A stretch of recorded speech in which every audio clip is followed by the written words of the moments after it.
২৪-এর গণ-অভ্যুত্থানের পর ভারতীয় গণমাধ্যম এবং সামাজিক যোগাযোগ মাধ্যমে সংখ্যালঘু অত্যাচারের নানা রকম অপতথ্য এবং গুজব ব্যাপকভাবে প্রচার হচ্ছে। আর এ সকল অপপ্রচারের একটাই লক্ষ্য, বাংলাদেশের ভাবমূর্তি ক্ষুণ্ণ করা। কিন্তু এরই মাঝে পাকিস্তান, চীন, মালয়েশিয়া, থাইল্যান্ড সহ বিভিন্ন দেশ বাংলাদেশের সঙ্গে কাঁধে কাঁধ মিলিয়ে কাজ করার আগ্রহ প্রকাশ করেছে।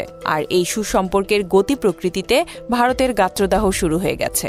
সম্প্রতি বাণিজ্য উপদেষ্টার সাথে পাকিস্তানের ব্যবসায়ীদের একটি বৈঠক হয়েছে, যেখানে দুই দেশের দ্বিপাক্ষিক বাণিজ্য, ভিসা সহজীকরণ, পাকিস্তান ও বাংলাদেশ থেকে সরাসরি ফ্লাইট পরিচালনা এবং ভবিষ্যৎ বিনিয়োগ সম্ভাবনা নিয়ে আলোচনা হয়। এছাড়া প্রতিনিধি দলটি বাংলাদেশি কৃষিজাত দ্রব্য উৎপাদন ও বিপণন, শিক্ষা, পর্যটন ও সিরামিক খাতে বিনিয়োগের আগ্রহ প্রকাশ করেন। কিন্তু এই বৈঠককে ইউনূসের পাকিস্তান প্রেম বলে উস্কানিমূলক সংবাদ প্রচার করছে গুজব মিডিয়া খ্যাত রিপাবলিক বাংলা, আদতে যার কোনো যুক্তিযুক্ত ব্যাখ্যাই নেই। তারপরও এই আগ্রাসী উপস্থাপকদের ক্যামেরার সামনে পাগলের প্রলাপ বকায় কোনো ক্লান্তি নেই।